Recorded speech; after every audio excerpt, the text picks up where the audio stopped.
guys, it's Dan from ShastaBubba Adventures, and today, after a mega commute of 8.5 hours, I am in the White Cloud Mountains in central Idaho.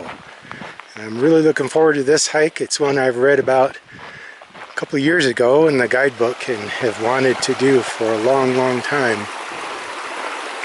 There's a lot of smoke on the way down, but it doesn't look too bad here.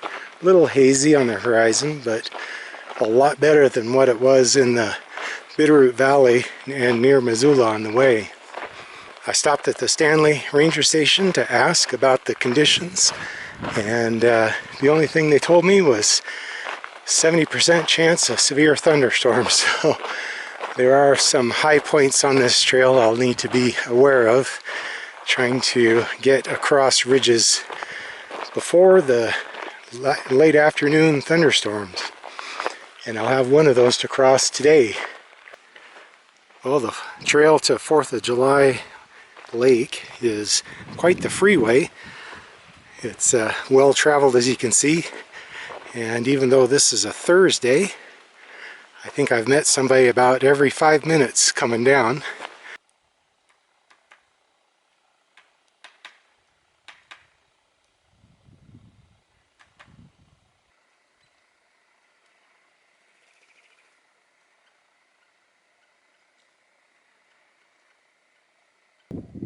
I swear you can tell almost instantly any trail in Idaho from a trail in Montana just by the presence of granite everywhere.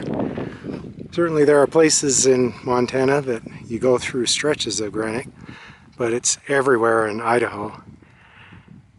That's looking down on 4th of July Lake. Even though the trail junction is only about 200 yards from the lake, I decided not to visit it, so I could get up over this ridge, partly, but also because I'll be coming back that way when I close the loop in 2 days.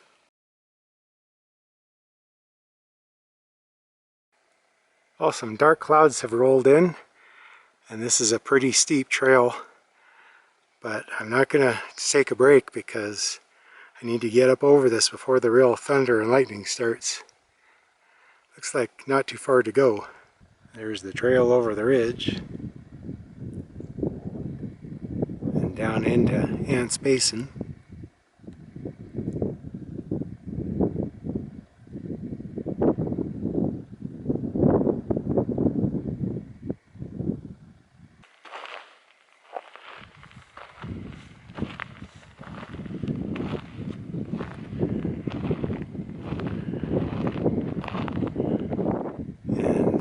Lakes should be in there.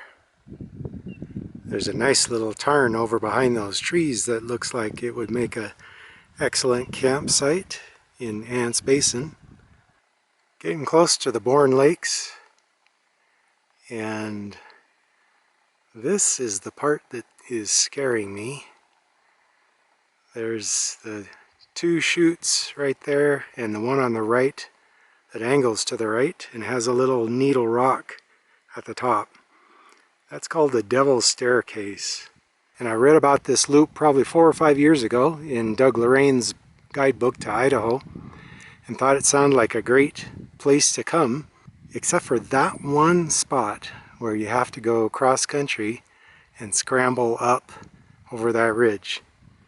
The rest of it, no problem, but I'm probably gonna be losing some sleep tonight thinking about doing that first thing in the morning.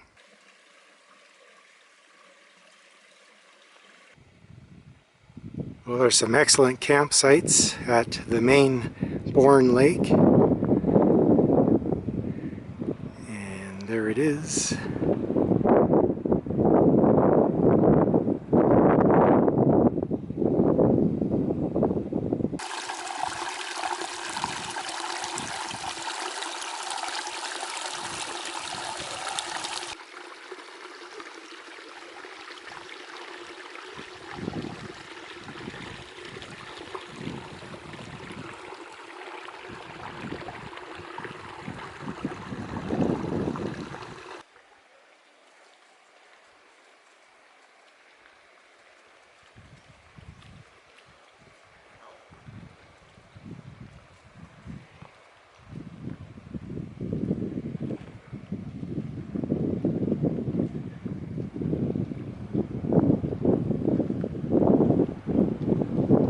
So this is the upper Bourne Lake, and I made it here about 5:30, and that's a pretty good time. And there are a few mosquitoes around, so I'm glad that I brought the inner tent along. So for the day, that was 1,500 feet elevation gain and about 5 miles after an 8.5-hour drive. So don't feel too bad about that, and I'm in good position for tomorrow morning. And I can't wait to get that climb behind me. I can't tell you how long I've been thinking and worrying about that. So that'll be great. That's really the only thing on this whole trip that I'm worried about, other than potential thunderstorms when I go through high places. But I can time that okay. I can't really avoid this climb. So I'm camping tonight at 9,600 feet elevation. That's kind of a factor. It's probably another reason that it's good for me to camp here tonight before I attempt the Devil's Staircase, just to let myself acclimate a bit to the elevation. I live at 4,000 feet, so I don't usually think too much about the need to acclimate.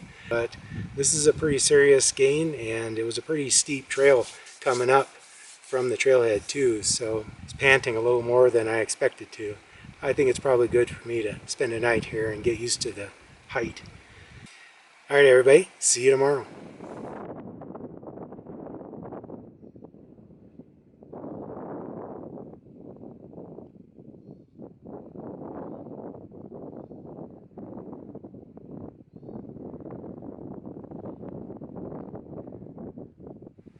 Well, good morning.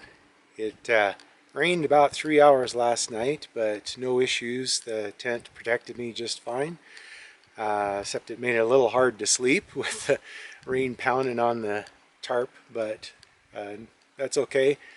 I was really shocked this morning to find that the tent was completely dry, so that was good. That will save me a little bit of time later on. I won't have to lay it out to dry. And now I'm all packed up and ready to hit the Devil's Staircase. And I got to tell you, at this point, I think I've probably built this up into a monster in my mind just by thinking too much about it. I'm at that point, I'm ready to just do it and get it done and behind me. So let's go. And here we are. By the time I get to the top of this, I'll be at over 10,000 feet. Which, just for reference, is the same altitude as Camp Muir, the base camp for people climbing Mount Rainier.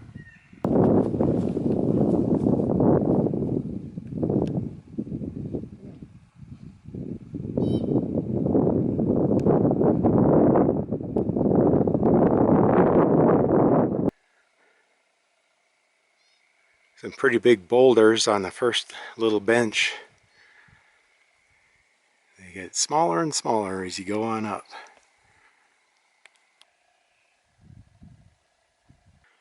About a third of the way, and it is pretty steep going.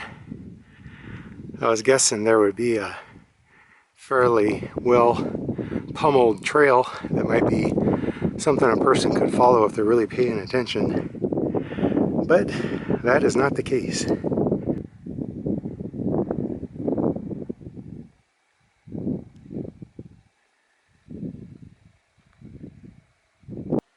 Well, I made it up to the actual chute, so we'll see if there's a little clearer path once people have been forced into that narrow area.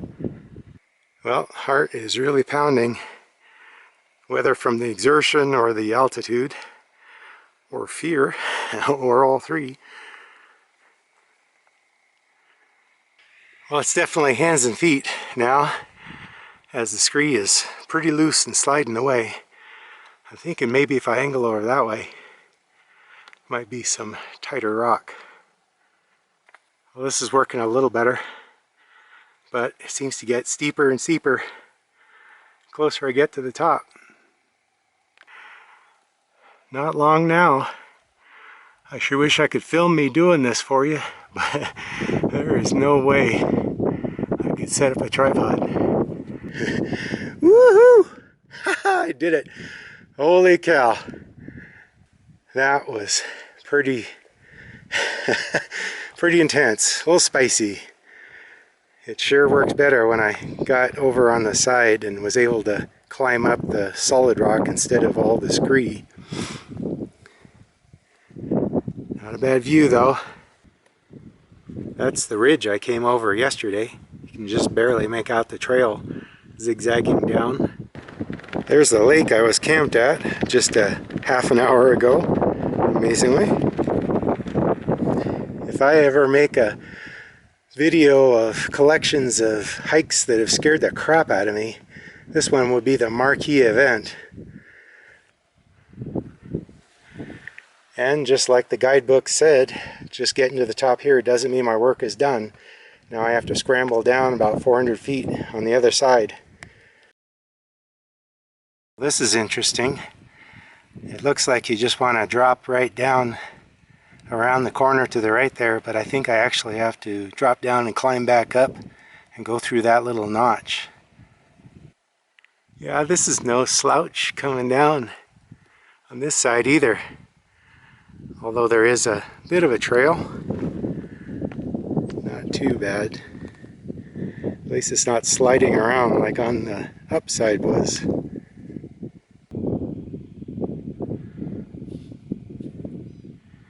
Well, I made it down around those cliffs. And now I just gotta work my way across this slope. Not losing too much elevation so I can get on that bench. Work my way over to that notch. Easy peasy. It's 8:15 and already up to 75 degrees even though I'm at 10,000 feet. And as you can see, quite a bit of smoke in the distance.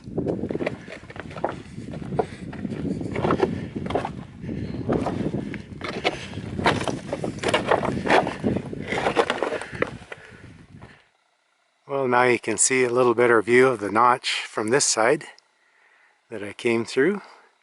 Just down to those cliffs and then working my way across the scree slope. And now just finding my way through the rocks up to there. One last shot. Gloating, I guess. Pretty sure that's the notch I'm supposed to be heading for, but not quite sure which is the best way to get there. There's a big bowl in the way, and it's supposed to be a little tarn with water in it, which might be over that little ridge. Seems to be some cairns heading this direction, so I'm going to give that a try.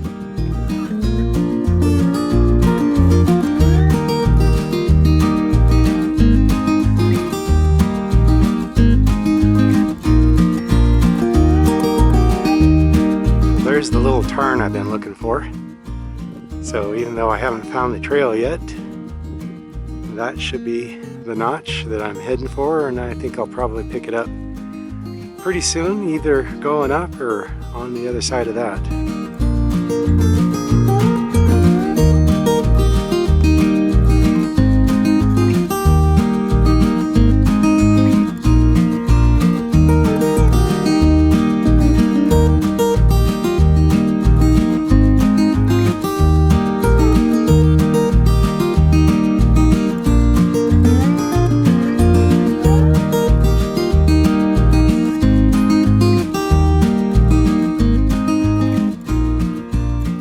It's funny how things never turn out the way that I expect them to be. The guidebook and the maps and the GPS all indicate that there's a pretty clear trail across most of this high basin, but I wasn't able to find anything. I thought that I would be able to spot it coming down from the notch. It'd be pretty obvious, but I haven't found something that was easy to follow until now, heading up into that notch. Thankfully though, the cross-country travel was pretty easy. Well, you probably hear this a lot these days, but this would be a pretty tremendous view if not for the smoke. I guess it's still pretty tremendous. Believe it or not, there's another mountain range behind that ridge there. Maybe you can just barely see it. And here we are, overlooking the upper Boulder Chain Lakes. This is stupendous.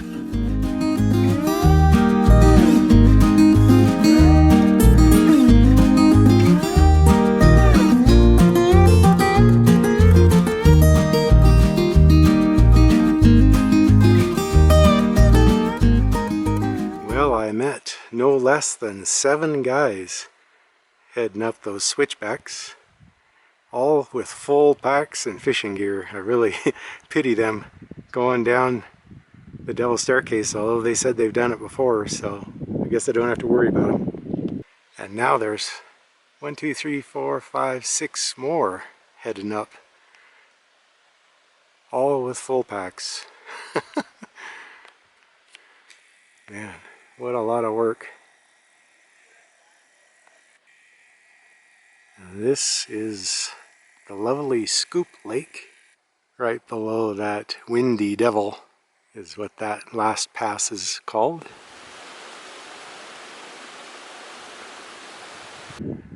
This is Hourglass Lake.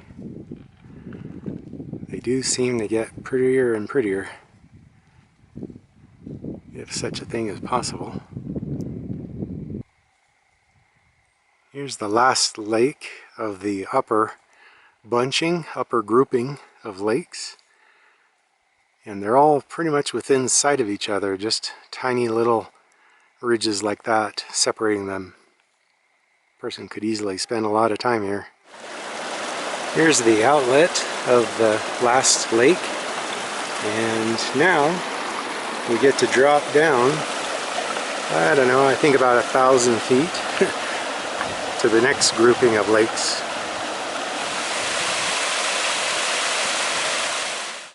And here's Lodgepole Lake, which I believe is the biggest and deepest of all of the Boulder lakes.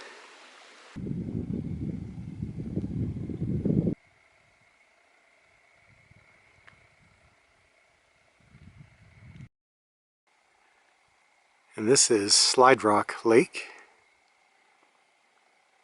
I'm guessing the scree slope has something to do with that.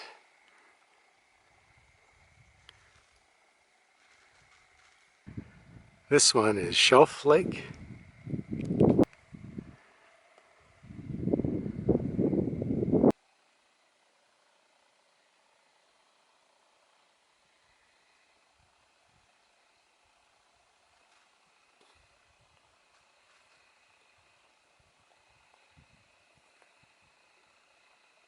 And here is Hatchet Lake. Seems like the most popular of all of them is Lodgepole. A lot of people are base camped there and just hiking around, fishing or exploring the upper basin. One thing is, every single one of them is gorgeous in its own way, and they all have excellent campsites.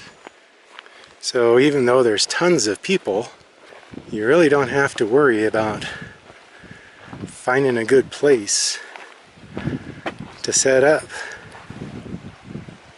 And down there is the last one, which is Wet Dog Lake. And of course, that name holds a special place in my heart.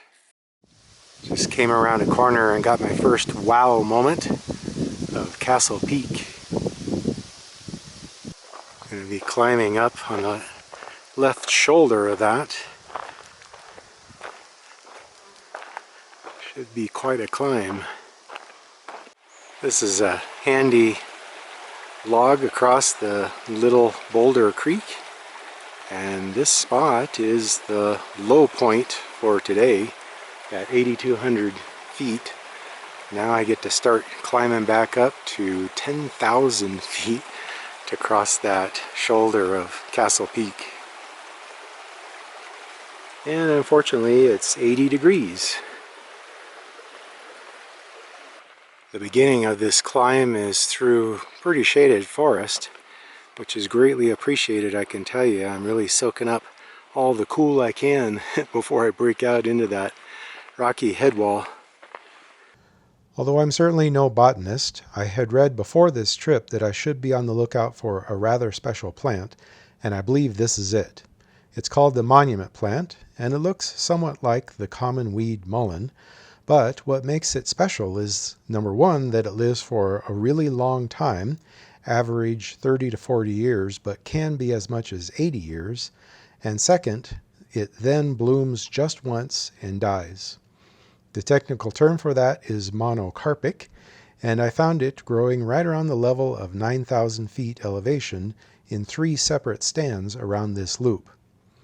It also communicates somehow with its neighbors so that a whole patch all bloom at once.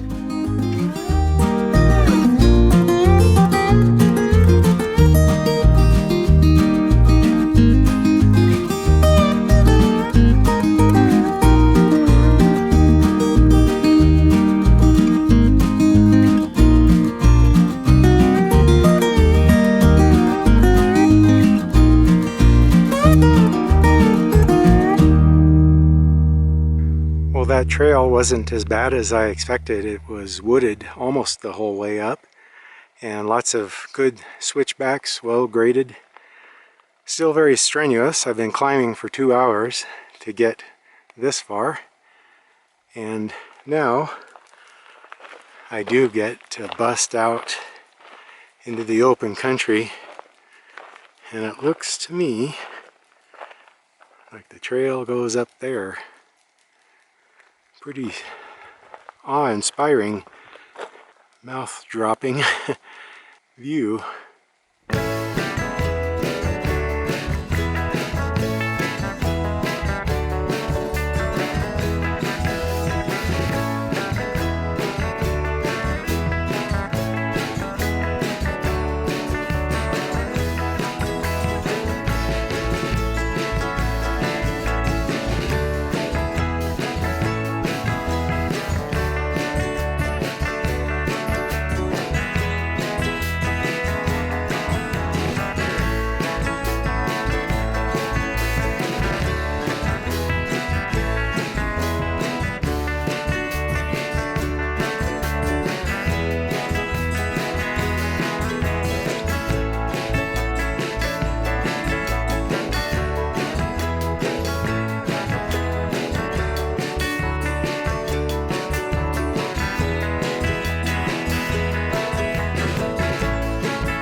Looks like I've got some weather rolling in. These might be the afternoon thunderstorms that were predicted. I think I'm about an hour from camp yet, so hope I make it before it really starts coming down. And here's Chamberlain Lake. Looks like a pretty nice spot to spend the night to me. There's an upper Chamberlain that I'd like to see, but I'm not quite sure if it's up over that way. I think it might be over that ridge.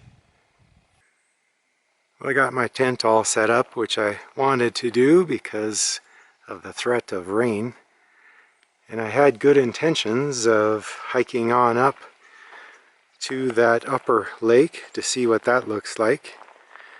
I think it would probably be about a mile there and a mile back. But I kind of lost all my steam after I set the tent up. It's 5 o'clock and I think I'm out of gas. So I decided that'll have to wait for another time.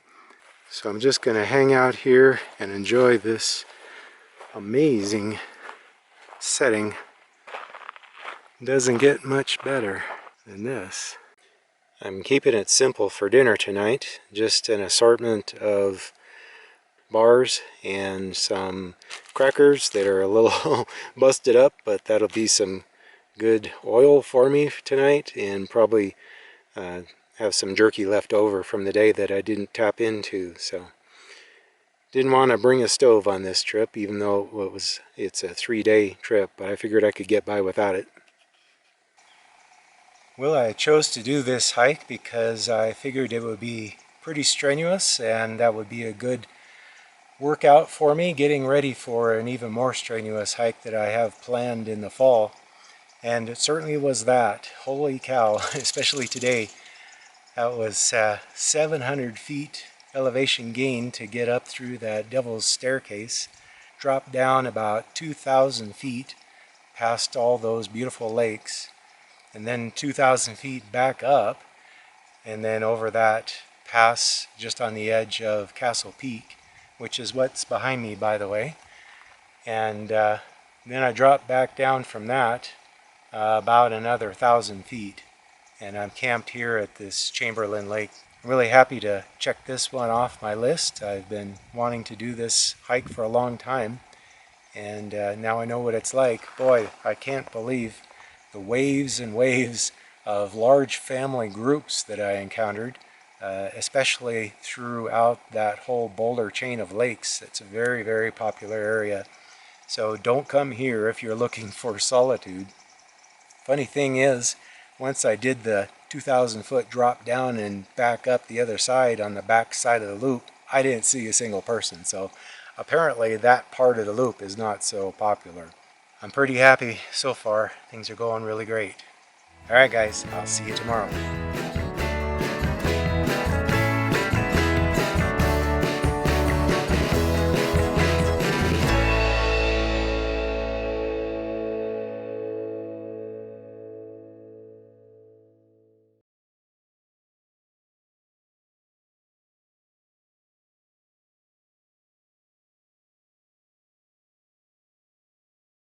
Well, good morning.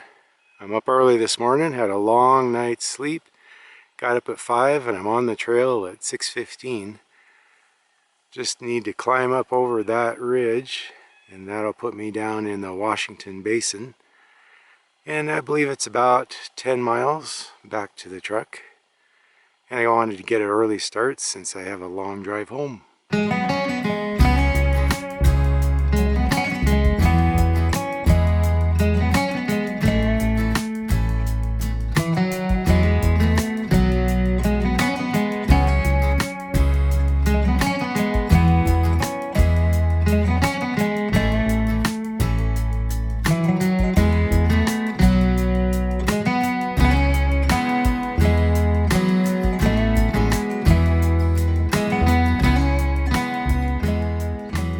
Well, the weather has really rolled in, and not raining yet, but it looks like it could at any moment.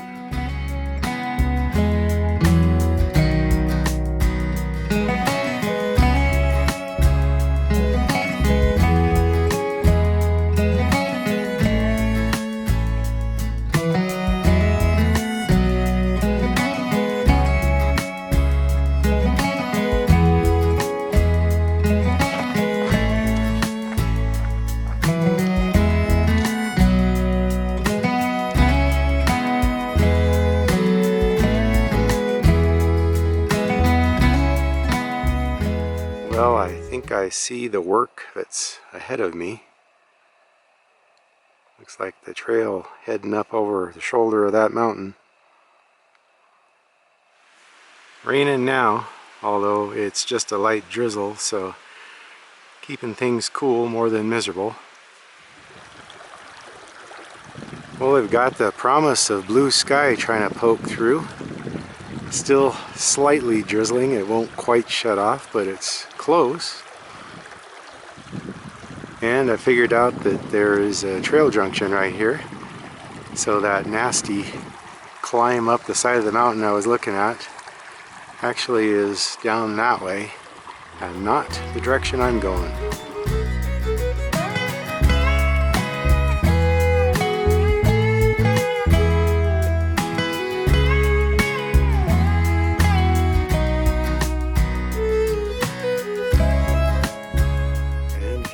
Washington Lake, yet another beauty. Lots and lots of campsites around.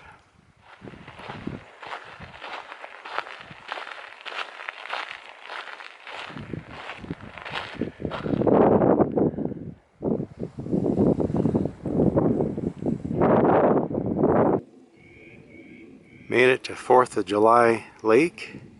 This is the one that I skipped 2 days ago. And that is the ridge that I climbed up over to start the loop. Well, I'm making good time. From here, it's only 1.5 miles downhill back to the trailhead in the truck.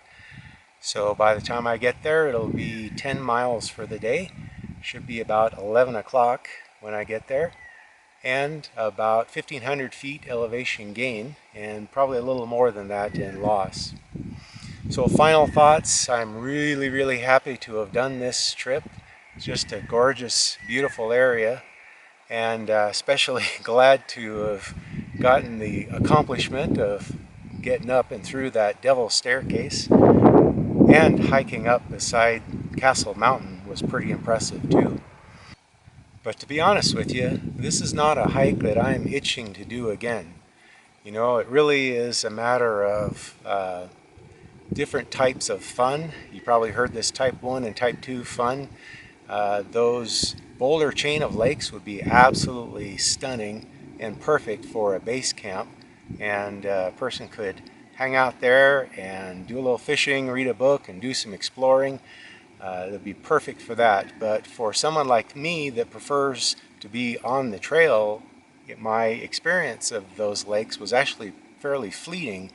So that's one problem, and the other one is just the huge amount of crowds on this trail.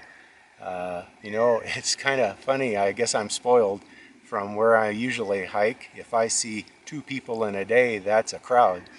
But it was very popular in that Boulder Chain of lakes, and even the Bourne lakes were quite a few people there too. So if you don't mind being around other people and you like to base camp, this probably would be a great trip for you. Personally, I think I'm going to have to stick to the Bob Marshall and the Selway Bitterroot, and even the Zorky Beartooths were fewer people than on this trail. And this might have talked me out of doing another hike that I had planned on, was to do the Sawtooth Loop. But I had read that the White Clouds were just as pretty as the Sawtooths, but with fewer people. So if this is less of a crowd, I don't think I want to go hang out in the Sawtooths, even though I know they're gorgeous too. Alright guys, that's it for today. Thanks for watching. I'll see you next time. Take care.